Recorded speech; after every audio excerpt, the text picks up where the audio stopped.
भगवान महावीर जयंती उत्साहात साजरी।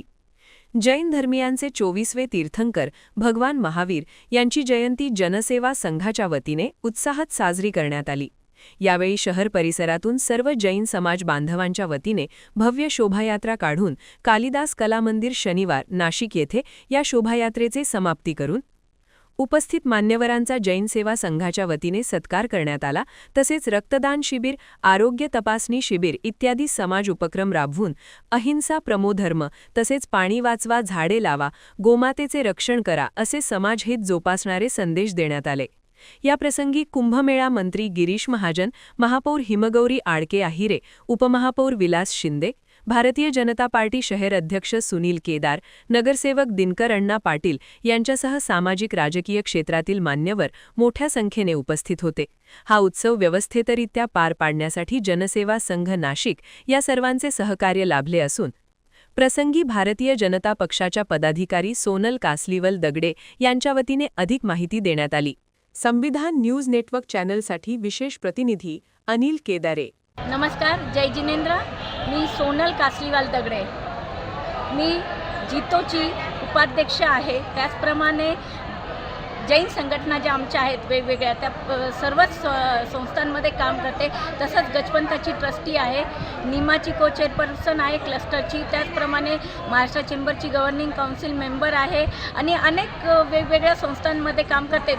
पण अभिमानाने सांगावं वाटतं की मी भाजपाची सुद्धा पदाधिकारी आहे। निश्चितच आज महावीर जन्मोत्सवाच्या निमित्ताने सर्वजण एकत्र आलेले आहेत आणि त्यात मला विशेषत्वाने सांगावंसं वाटतं की आपले महाराष्ट्राचे मंत्री गिरीशजी महाजन हे सुद्धा आज आवर्जून इथे उपस्थित होते। त्याचबरोबर आपल्या नाशिक शहराच्या प्रथम नागरिक महापौर गौरीताई आडके, त्याचप्रमाणे उपमहापौर विलासजी शिंदे, सुरेश अण्णा पाटील आणि अजून अनेक मान्यवर या कार्यक्रमास उपस्थित होते आणि या सर्वांच्या उपस्थितीने नक्कीच कार्यक्रमाची शोभा वाढली।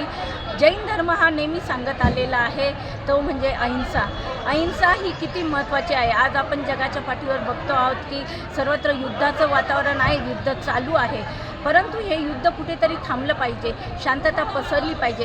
हा आमच्या पंतप्रधान मोदीजींचा सुद्धा एक विश्वास आहे आणि ते त्याच्यासाठी प्रयत्न करत आहेत। मी निश्चितच सांगेल की आमच्या जैन धर्मीयांनी येत्या 9 एप्रिलला ठरवलं आहे की आपण नमोकार महामंत्राचा जाप हा शांततेसाठी जगाच्या करण्याचा आम्ही प्रण केलेला आहे आणि त्या अनुषंगाने 9 एप्रिलला हा कार्यक्रम होत आहे। मी सर्व नाशिककरांना सुद्धा आवाहन करते की आपण यामध्ये सम्मिलित व्हाच, पण त्याचप्रमाणे आपण सुद्धा शांततेसाठी कुठेतरी आपल्याला जे काही आपल्या परीने करता येईल तो करण्याचा प्रयत्न करा। एवढं सांगून मी थांबते। जय जिनेंद्र। मला पण हार्दिक शुभेच्छा देतो मॅडम। मला एक मुद्दा ते ज्या आपल्याला सांगणार आहे, मार्गदर्शन करणार आहे, तर मला ते आहे आपल्याला कल्पना आहे महावीर जयंतीचे 4-5 कार्यक्रम आहेत आणि कुंभमेळ्याची मोठी बैठक आणि त्याचा सुरुवातीची वेळ झालेली आहे। त्यामुळे मला ऐकता येणार नाही, पण पुढे निश्चित त्यांच्या या सगळ्या वाढीतून ऐकणार आहे। आज महावीर जयंती निमित्ताने सर्व दुःखवेळी पहिल्यांदाच नाशिकमध्ये आले, सर्व मला जळगावला आणि दावणीला मी त्या ठिकाणी माझ्या मतदारसंघामध्ये त्या ठिकाणी असतो। कुंभमेळ्याची बैठक आहे, आपल्याला कल्पना आहे की कुंभनगरी तशी कुंभनगरी नाही तर जैन समाजाचे जे 7 मला वाटतं शिल्प आहे ते या ठिकाणी आहेत, पवित्र स्थान जे आहेत ते या ठिकाणी आहेत आणि म्हणून तशी जैन नगरी पण आहे, कुंभनगरी तशी। आणि म्हणून आपल्याला या निमित्ताने पुन्हा मनापासून हार्दिक शुभेच्छा देतो।